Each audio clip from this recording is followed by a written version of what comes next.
क्या सचिन को छोड़ने वाली हैं सीमा हैदर? दोनों के बीच इस बात को लेकर हुई लड़ाई। इन दिनों दोनों दाम्पत्य जीवन बिता रहे हैं। इस बीच ऐसी खबरें सामने आ रही हैं कि अब इन दोनों के बीच बन नहीं रही है, जिससे हर कोई हैरान है। नमस्कार, आप देख रहे हैं नेक्स्ट 9 न्यूज। मैं तुषार आपके साथ। सचिन और सीमा हैदर की शादीशुदा जिंदगी में क्या सब कुछ ठीक चल रहा है? क्या सचिन अब भी सीमा की बातों पर ध्यान देता है? इन दिनों सचिन का रवैया पत्नी के प्रति कैसा है? दोनों की प्रेम कहानी ने मीडिया की सुर्खियां बटोरी थी। अब लोगों की उत्सुकता उनके वैवाहिक जीवन को जानने की है।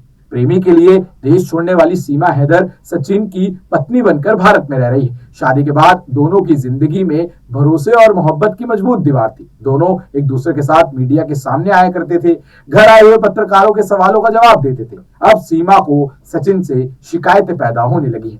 बताया जाता है कि दोनों के वैवाहिक जीवन में खटास आ गई है। सीमा को सचिन से आखिर क्या है शिकायत, बताते हैं। सीमा की शिकायत है कि सचिन पहले जैसा नहीं रहा है। अब उसकी इस जिंदगी में बदलाव आ गया है। तवज्जो देने के बजाय सचिन सीमा से कटा कटा रहने लगा है।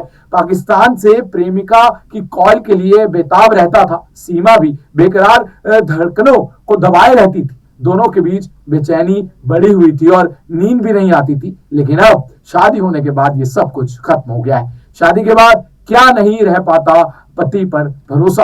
आपको बता दें कि शादी के बाद अब सीमा को सचिन से शिकायत रहने लगी है। सीमा का कहना है कि सचिन अब कतराने लगा है, बात का भी सही से जवाब नहीं देता है। पत्नी के साथ समय बिताने पर सचिन का ध्यान नहीं है। हर पत्नी की तरह ही सीमा की भी यही शिकायतें हैं। सीमा का कहना है कि सचिन का स्वभाव भी बदल गया है। हाव भाव में आए परिवर्तन का कारण पत्नी जानना चाहती है। बार बार कुरेदने के बावजूद सचिन साफ साफ जवाब नहीं दे पाता है। बस जिम्मेदारी बढ़ने की बात कहकर सीमा के सवालों को टाल जाता है। इस वजह से दोनों के बीच लड़ाइयां बढ़ती जा रही हैं और इन्हीं लड़ाइयों की वजह से ये खबरें सामने आने लगी हैं कि क्या अब इन दोनों का जो प्रेम विवाह हुआ था उसमें अब खटास आने लगी है। क्या अब जो सीमा है वो सचिन को छोड़ देंगी? क्या लगता है आपको दर्शकों? आप इस बारे में क्या सोचते हैं? नीचे कमेंट सेक्शन में बताएं और देखते रहें नेक्स्ट 9 न्यूज। धन्यवाद।